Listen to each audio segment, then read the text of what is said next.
It's 2011, but Chris Paul is on the Lakers with Kobe Bryant. Lamar Odom is on the Hornets. And Pau Gasol is on the Rockets after convincing David Stern to let the three-team trade that he originally vetoed through. Kobe is aging but still averages 25 a night, and Chris Paul is flourishing behind his duo Kobe, but the paint is a bit sweet for the Lakers without Pau, which is going to make their postseason run a little bit difficult, especially against the 17-11 Miami Heat. Odom struggles on the Hornets, but the true star for their team is their rookie guard Kemba Walker, and they at least no longer finish as the worst team in history. While Pau nearly gets the Rockets to the playoffs, but him and Lowry just aren't quite enough. The Lakers, hot off their 55-27 season, only narrowly beat the Aldridge-led Trailblazers in 7, but the second round would be a breeze sweep over New Orleans as Kobe ate Eric Gordon alive. But the trio in OKC would destroy the Lakers before going on to beat the Heat 4-1 and bringing home a championship to OKC behind a Westbrook's Finals MVP. Kobe continues to work in the offseason building chemistry with CP3. The Hornets luck into the 3rd overall pick, bringing Lillard to yet another poverty franchise, but he will be coming off the bench because Charlotte signs nearly in the grave Steve Nash, who doesn't help them win games at all, while Bradley Beal joins Pau in Houston at pick 6. During the draft, the Lakers front office finishes another blockbuster trade to bring Dwight to LA.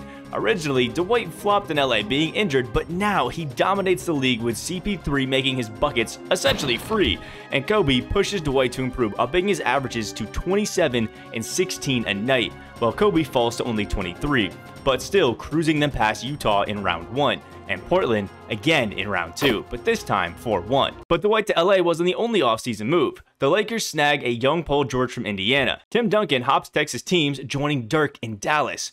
OKC chooses to keep Harden instead of KD, prompting him to take his talents to New York, which pushes Melo into Chicago, with Joakim Noah and Luol Deng. But Rose is now in Denver. Dallas's front court would dominate the Lakers through the first 5 games, up to a 3-2 lead in the Western Conference Finals, but Dwight and CP3 would go insane, carrying the Lakers blow after blow to come back and beat Dallas in Game 7, where the Lakers had 2 20-20 games in the same night. I don't know if that's ever happened. The Lakers would celebrate, but Kobe would be locked in. You're up 2-0. What's the story? Are you not happy, or you're only half happy, or? Still to be happy about. You're up 2-0. Job's not finished. Job finished? I don't think so. And will put everything he had into the finals versus Chicago, making shot after shot after shot. And with a minute left, Kobe down to CP3 for the green as the Lakers have solidified their championship. But the Lakers championship would only raise more questions.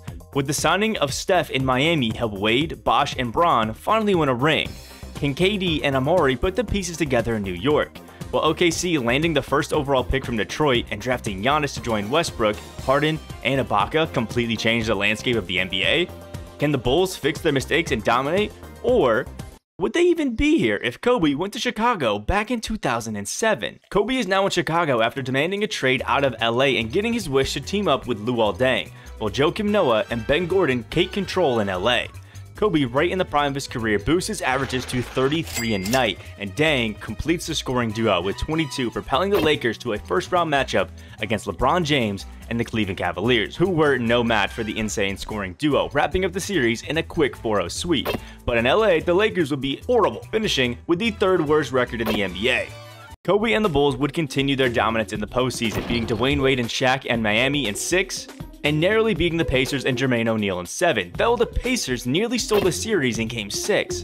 Darren Collison looking to take the lead, and oh my god, Jermaine O'Neal's taking control of this game. Oh, Kobe working his magic again, and he's again taking the lead. Rush would use his 5th personal foul to send Chicago to the line, but it is Kyle Korver who is just too icy. But in the finals, the Bulls would face the Tracy McGrady and Yao Ming Houston Rockets, and despite 35 a game from Kobe, the Bulls would fall in 5, devastating Kobe and the fans in Chicago. But Kobe wouldn't take this lightly, working even harder in the offseason, bringing in Caron Butler, only to trade him for Shawn Marion. The Lakers would attempt to fix their woes by bringing on an aging Ray Allen and trading Bynum for Grant Hill, but would still be sitting at home during the postseason, while the Bulls would be blasting the Nash and Kidd-led Brooklyn Nets at 4, dominating Bosh, Boozer, and Bargnani in Toronto in 5. But the Eastern Conference Finals would be their biggest challenge yet. The Washington Wizards, Gilbert Arenas, Manu Ginobili, and newly signed Carmelo Anthony, and the two would battle as Gilbert trying to take it on Kobe, who's going to the line. Gilbert for the lead. Almost an air ball. Kobe's again on the bench, but Kyle Korver wide open in the corner. It is a green. Gilbert's contested. They're giving it out to Manu. He's stepping back, not quite at three. Manu step back to the three-point range, misses it. JaVale's getting the board, smartly gives it off to Kirk Heinrich, and that's the win for Chicago. But the Bulls would come out on top 4-1, setting up another date in the finals with the Warriors, and their new addition, Jermaine O'Neal, who left Indiana for another shot at taking down Kobe, which he would get, dominating every single game of the series and sending Kobe home again in 5, as rookie JaVale McGee just couldn't contain Jermaine. Chicago is devastated, and Kobe works harder than ever in the offseason, while the Lakers bring in Danny Granger. Kobe, Marion, and Deng would again blast through the first round of the playoffs in a 4-0 sweep, but there would be a problem in the second round. The Bulls have been eliminated by the Hornets after Rodney Stuckey averaged 34 for the series. Paul Pierce and AI would secure the championship, but Kobe is now faced with a tough decision in the offseason. He is slowly leaving his prime, while Deng and Marion's best years are behind them. The Bulls, behind Kobe's wishes, allow Luol Deng to leave for Portland, but bring back Marion and convince Mike Conley to lead the Bulls offense. But the other teams in the league are changing too. Rose and KD are a force in Oklahoma City. Melo, Gilbert, and Manu are still a force in the East. Dirk and David Lee have joined forces in Atlanta, and LeBron is now with Tracy McGrady and Yao in Houston. But it didn't even matter to the Bulls, as with McGee's improvement, Kobe's leadership, Marion locking down on defense, and Conley running the entire offense perfectly, the Bulls finished with a 61-21 record, dominating the NBA, and the Lakers finally make moves themselves, drafting Jimmer Fredette, and finally making the playoffs, though they would lose LeBron, T-Mac, and Yao in Houston. Chicago takes down Milwaukee in 5, Dirk and Atlanta in 6, and again see the Wizards in the Eastern Conference Finals, but it ends the same way. Kobe Masterclass in 6. Kobe's back to the finals for the 7th time in his career, and he needs this championship for number 4.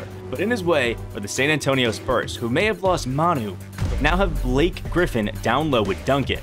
The Spurs would jump out early, taking the first game, but Kobe and Conley would take over in the next 3, and with the championship in sight, Kobe getting the screen from JaVale around Battier, ignores Davis and gets the layup. Kobe redeemed himself, bringing a championship to Chicago, finally proving to everyone he could win, even without Shaq. While both of these trades would have been crazy for Kobe's career, it's probably best he stayed on the Lakers and gave us one of the best last career games possible.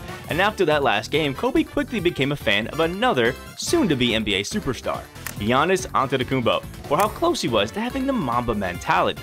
So what if Kobe had Giannis back during the original Shaq and Kobe three-peat? Would they win more rings with a big man that actually wanted to improve? Check that video out here.